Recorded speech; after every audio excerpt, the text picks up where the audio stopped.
the new atheists had a glibness, and it was all about telling you know better than God, right? You know better than your parents. Whereas Peterson comes along and he says, actually, you might be part of what's wrong with the world, not necessarily, because you're a young man, but just because you're not perfect. You all have flaws. You all have things you need to work on and examine. But you have the capacity to do that, and you have the potential. So it wasn't just discouraging. It was criticizing with the ultimate goal of building up. And that's what made him so effective. So there was nothing new in a way about new atheism. And it does seem it's peaked, and it's peaked largely because they couldn't offer a better way to live. How then might we live, as Coulson would have put it, if there's no God? They were not really able to come up with a code, were they? Yeah, exactly.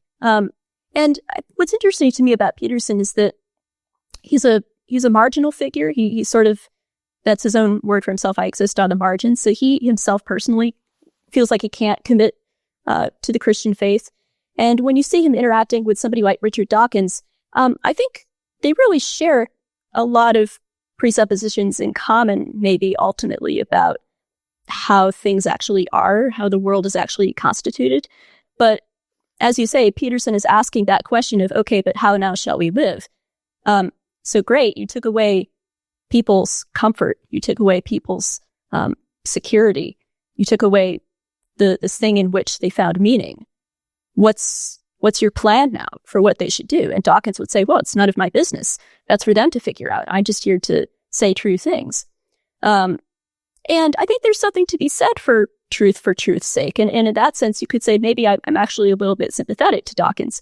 But the questions that Peterson is asking are completely legitimate as well. And he's certainly correct that the new atheists never bothered to try to offer any kind of serious substitute, any serious program for meaningful living.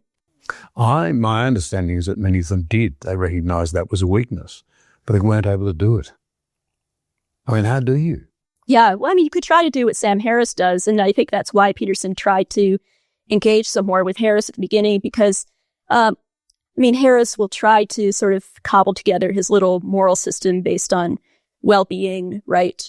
So you have more well-being over here, less well-being over there, and you can try to create a moral system based on that, but it's really very flimsy, and Peterson sussed that out right away.